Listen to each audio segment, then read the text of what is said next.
देखिए, एएमयू से पढ़ने के अपने फ़ायदे हैं, जामिया से पढ़ने के अपने फ़ायदे हैं, लेकिन इन दोनों यूनिवर्सिटीज़ में पढ़ने का सबसे बड़ा फ़ायदा ये है कि बहुत ही कम फ़ी में, या जेएनयू भी ऐसी यूनिवर्सिटी है बट वहाँ पे मेडिकल के कोर्सेज नहीं है, बट जामिया में कुछ कोर्सेज हैं मेडिकल के, और साथ ही साथ मेडिकल के काफ़ी कोर्सेज एएमयू में हैं। आई थिंक सबसे ज़्यादा कोर्सेज एएमयू में है, क्योंकि एएमयू कंपेरेटिवली काफ़ी बड़ी यूनिवर्सिटी है। आई थिंक कोई भी यूनिवर्सिटी उसका मुकाबला करे एटलीस्ट कैंपस के मामले में तो बहुत मुश्किल है।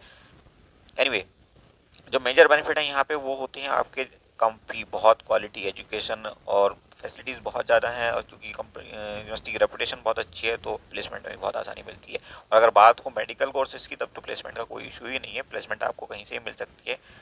बट फ़ी का जहाँ तक मामला है तो ये तो बहुत ही चीपर है। तो यहाँ पे हम बात करने वाले हैं सभी जनरल फीचर्स की, क्या क्या एलिजिबिलिटी चाहिए किस कोर्स में, किस किस टाइप के कोर्सेज हैं, कितनी ड्यूरेशन है, कैसे एग्जाम होगा, एंट्रेंस होगा या किस तरह से होगा, कितनी फी लगेगी, मोटे तौर पर इन सब बातों के बारे में हम यहाँ पे डिटेल से चर्चा करने वाले हैं। तो सबसे पहले हम बात कर लेते हैं bachelor of radiation therapy, BRTT इस कोर्स का नाम है। यहाँ पे सीट्स लेकिन बहुत कम है, कोर्स बहुत अच्छा है, क्योंकि रेडियोलॉजी की अगर हम बात करें या रेडिएशन की तो ये काफ़ी डिमांड में रहने वाला कोर्स है। यहाँ पे आप देखेंगे सिर्फ 4 ही सीट्स अवेलेबल हैं, और यहाँ पे कोर्स कोड आपका ये है, ड्यूरेशन इसकी ये दी हुई है 3.5 ईयर्स। अब बात कर लेते हैं कि आखिर आपको कितने मार्क्स चाहिए क्लास 12th में, या जो भी एलिजिबिलिटी कंडीशन है इसकी। तो यहाँ पे आप देखेंगे कि senior secondary school certificate of this university or its equivalent requirements by university with 50% marks in aggregate physics, chemistry and biology आपने पढ़ी हुई होनी चाहिए, और 50% मार्क्स आपके एग्रीगेट एवरेज होने चाहिए इन 3 सब्जेक्ट में मिला करके। बाकी जो एडिशनल सब्जेक्ट आपने वहाँ लिया है उससे मतलब नहीं है। ओके, एज की हम बात करें तो एज भी यहाँ पे काफ़ी बड़ा इशू है, एमयू में खासतौर पर होता है बहुत सारे कोर्सेज में। Not more than 24 years age on 1 July of admission year. तो जिस साल में भी आप एडमिशन लेंगे उस साल में आप ये देख लेना। एडमिशन कैसे होगा, तो ये थ्रू डिपार्टमेंटल टेस्ट होने जा रहा है, और यहाँ पे एक ऑब्जेक्टिव टाइप का क्वेश्चन पेपर होगा जिसमें 100 क्वेश्चंस आपसे पूछे जाएंगे। जाहिर सी बात है कि वो फिजिक्स, केमिस्ट्री और बायोलॉजी पे बेस्ड आपके क्वेश्चंस होने वाले हैं। एक बार सिलेबस की हम हालांकि बाद में चर्चा करेंगे, क्योंकि अभी ये वीडियो बहुत लंबा हो जाएगा, कई कोर्सेज के बारे में आपसे इसमें बात करनी है, कौन कौन सी बुक्स आप पढ़ेंगे, कैसे तैयारी करेंगे वगैरह वगैरह, ये हम फुल प्लानिंग की बाद के वीडियो में बात करेंगे। एक और ख़ास बात इन कोर्सेज में है, बल्कि सभी कोर्सेज में तकरीबन, कि यहाँ पे जो कोर्स का एंट्रेंस टेस्ट होने वाला है वो सिर्फ और सिर्फ एमयू में होता है। हालांकि एमयू के सेंटर्स कई और भी होते हैं, बट इन कोर्सेज के लिए नहीं होते, तो आपको एंट्रेंस टेस्ट देना आना ही पड़ेगा एमयू। अब देखिए, बात करते हैं बीएससी नर्सिंग की। बहुत डिमांड में रहने वाला कोर्स है, लेकिन यहाँ पे मेल के लिए सिर्फ 1 सीट है और फीमेल के लिए 19 सीट्स है। एनीवे, 4 साल की इसकी ड्यूरेशन होती है, और एलिजिबिलिटी कंडीशन आप यहाँ पे देख सकते हैं, 45% मार्क्स आपके होने चाहिए in PCB at the qualifying examination. Okay, साथ ही साथ आपने इंग्लिश भी पढ़ी हुई होनी चाहिए, नहीं हो कि इंग्लिश ना हो। उसके बाद आपकी एज की बात है तो यहाँ पे 17 साल ऑन 31 दिसंबर, जिस साल आप एडमिशन लेने जा रहे हैं। और एडमिशन टेस्ट के बारे में यहाँ थोड़ी सी डिटेल दी हुई है, हालांकि सिलेबस यहाँ नहीं दिया है, तो वो तो हमने खैर दूसरे वीडियो में आपको बताया हुआ है कि क्या सिलेबस आपका रहेगा और कैसे एग्जाम होगा और क्या क्या आपने पढ़ना है। तो उसके लिए आप अलग से लिंक हम डाल देंगे इसी के डिस्क्रिप्शन में, और जो भी इंपॉर्टेंट वीडियो उससे रिलेटेड हैं या और कुछ स्टफ है वो भी आप वहाँ से ले सकते हैं। साथ ही साथ आप हमारे टेलीग्राम ग्रुप से जुड़ सकते हैं, ताकि आपको सारी इन्फॉर्मेशन टाइमली मिल सके, क्योंकि कई बार यूट्यूब से नोटिफिकेशन मिस होते हैं और बच्चा दिक्कत में आ जाता है, उसको पता नहीं चलता कब एडमिशन होने वाला है और वो रह जाता है। नेक्स्ट आप देखेंगे बीएससी इन पैरामेडिकल कोर्सेज। तो पैरामेडिकल में काफ़ी कोर्सेज ऐसे हैं जो एमयू चलाता है। अब देखिए, बीएससी मतलब एक फुल फ्लेज डिग्री आपको मिल रही है, और ऑप्टोमेट्री जो आंख से रिलेटेड होता है, ऑपरेशन थिएटर टेक्नोलॉजी ये बहुत डिमांड वाला कोर्स है, डायलिसिस थेरेपी ये भी अच्छी खासी डिमांड वाला। हॉस्पिटल्स में इन कोर्सेज की ज़बरदस्त डिमांड होती है। Medical radiology and imaging technology, okay. उसके बाद मेडिकल लेबोरेटरी साइंसेस ये भी बहुत डिमांड में रहने वाला कोर्स है। और उसके बाद फिजियोथेरेपी जो कि फुल फ्लेज डिग्री है 4.5 ईयर्स की, ठीक है। और इसके अलावा कुछ और भी देखो नीचे दिया हुआ है, यहाँ पे जो स्टार लगा हुआ है पहला, वो कहता है inclusive 1 year compulsory unpaid internship. Then 2 star क्या कह रहे हैं, inclusive 6 month compulsory unpaid internship. तो 4 ईयर वाले में यहाँ पे जहाँ 2 स्टार लगे हैं, आपको 6 महीने की कंपलसरी अनपेड इंटर्नशिप करनी होगी। बाकी यहाँ पे जो इस टाइप का निशान दिया हुआ है वो क्या बता रहा है कि ये सब के सब सेल्फ फाइनेंस कोर्सेज हैं। और उसके बाद हैशटैग यहाँ पे दिया हुआ है एप्लीकेबल फ्रॉम एकेडमिक ईयर 2022 और 23, यानी कि नेक्स्ट ईयर से ये एप्लीकेबल हो जाएगा। तो एक गुड अपॉर्चुनिटी है, अभी ज़्यादा भीड़ भी नहीं रहेगी, कोर्स शुरू हो रहा है, बहुत कम लोगों को इसके बारे में पता होगा, और अगर आपको पता है तो डेफिनेटली आप इसका फ़ायदा उठा सकते हैं। देखिए अब लेटरल एंट्री की बात है, तो लेटरल एंट्री में वो लोगों को एंट्री मिलती है जो डिप्लोमा कोर्सेज इससे रिलेटेड फील्ड में किए हुए होते हैं, और सेकेंड ईयर में आपको एडमिशन मिल जाता है, तो एक साल आपका ऐसा करके बच जाता है और डिग्री आपकी मिल जाती है। नंबर ऑफ सीट्स की बात करें तो यहाँ पे अच्छी खासी सीट्स हैं, कंपेरेटिवली आप कह सकते हो कि 20 सीट यहाँ पे फ्री की, 5 सीट आपको पेमेंट पे भी मिल सकती है अगर किसी के मार्क्स थोड़े कम रह जाते हैं तो। बट कोशिश करना कि पहले आपको फ्री में ही एडमिशन मिल जाए, ज़्यादा अच्छा है, क्योंकि फी भी कम पड़ेगी और जाहिर सी बात है कि आपको सेटिस्फेक्शन भी रहता है, अदरवाइज आप रिस्क में आ जाते हो।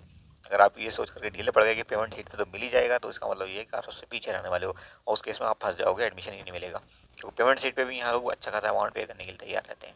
ओके, ऐसे ही आप देख सकते हो 30+ ऑपरेशन थिएटर में है सीट्स, और उसके बाद 15+ है आपकी डायलिसिस, और आप बाकी देख सकते हो, अदरवाइज वीडियो बहुत लंबा हो जाएगा अगर हम हर चीज़ को एक्सप्लेन करने लगे तो।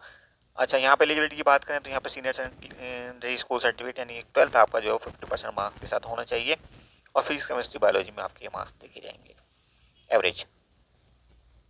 या फिर आपसे कहा गया diploma in corresponding paramedical courses from this university, ये भी आपके लिए कंडीशन है। ओके, नेक्स्ट देखते हैं।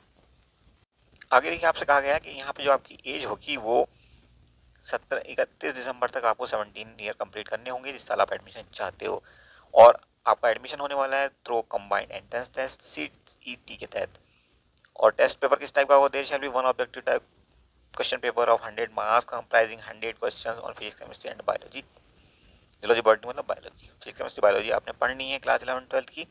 बाकी आपको जब डिटेल में हमने बताया कि इस तरह के कोर्सेज जो भी हैं वो डिटेल में जब हम बात करेंगे तो आपको सारा बता देंगे क्या क्या आपने पढ़ना है। फिलहाल आप मोटी मोटी बातें समझ लीजिए। अच्छा, एडमिशन टेस्ट यहाँ पे भी अलीगढ़ में ही होना है, और कुछ चीज़ें देख लीजिए। There shall be combined entrance test for admission to BSc in paramedical, इन सारे कोर्सेज के लिए कंबाइंड कोर्स टेस्ट होने वाला है। And diploma in paramedical course भी, डिप्लोमा कोर्सेज भी इसी में आएंगे, इसी टेस्ट में होंगे, उसके एडमिशन भी।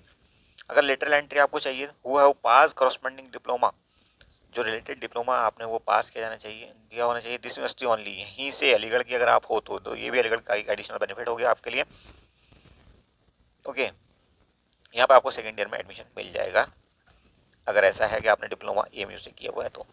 Candidate should not that BSc paramedical courses are not recognised by the centre और स्टेट गवर्नमेंट, अभी ये कोर्सेज रिकॉग्नाइज नहीं है, ठीक है। आगे क्या कहता है डी पॉइंट पे, the candidate has to submit an undertaking taking that at the time of admission acknowledging that the fact she has read the implication of non recognition of this course। अगर recognition नहीं मिला तो क्या होगा उसके बारे में आप अच्छे से सोच लेना। आगे देखिए डिप्लोमा कोर्सेज के बारे में यहाँ पे दिया हुआ है, तो diploma in hygiene and diploma in dental mechanics, दो कोर्सेज हैं यहाँ पे। पहले में 6 सीट हैं, दूसरे में 3 सीट हैं। क्वालिफाइंग एग्जामिनेशन क्लास 12 होना चाहिए, 50% मार्क्स फिजिक्स केमिस्ट्री बायोलॉजी में होने चाहिए आपके साथ आपके पास। एज लिमिट यहाँ पे दी हुई है 17 ईयर्स मिनिमम होनी चाहिए 31 दिसंबर को, और not more than 24 years on 1 जुलाई। तो ये कंडीशन अच्छे से पढ़ लेना। Only for diploma in dental hygiene course के लिए ये एप्लीकेबल होगी कंडीशन। उसके बाद थ्रू CET, जैसे CET का भी हमने बात की थी वही CET यहाँ पे भी लगेगा। डिग्री और डिप्लोमा का दोनों का एंट्रेंस एक साथ होने जा रहा है। टेस्ट पेपर चाहिए यहाँ पे, टेस्ट पेपर डिटेल तो वही रहेंगी 100 क्वेश्चन 100 मार्क्स के, और टेस्ट सेंटर आपका UP ही वो सॉरी AMU ही रहने वाला है। फिर से इस तरह की कुछ डिटेल यहाँ पे दी हुई है, एक बार फिर से दोहरा देते हैं आपके लिए।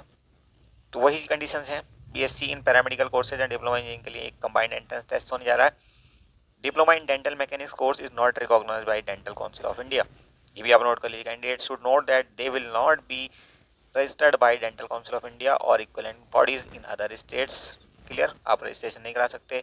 सी पॉइंट पे कहता है the candidate has to submit an undertaking that at the time of admission acknowledging the fact that he और she has read the implication of non recognition. Non recognition होने की वजह से आपको प्रॉब्लम आने वाली है, उसके लिए आप मन बना लीजिए, ठीक है। उसके बाद हैं ये मास्टर कोर्सेज जो PG लेवल के हैं और PG डिप्लोमा कोर्सेज, तो इनके लिए हम अलग वीडियो बना लेते हैं, अदरवाइज ये जो है आपका काफ़ी लंबा वीडियो हो जाएगा। अब हम आपको एक बार फी पे नज़र डलवा देते हैं, कोर्सेज की फ़ी क्या रहने वाली है AMU में।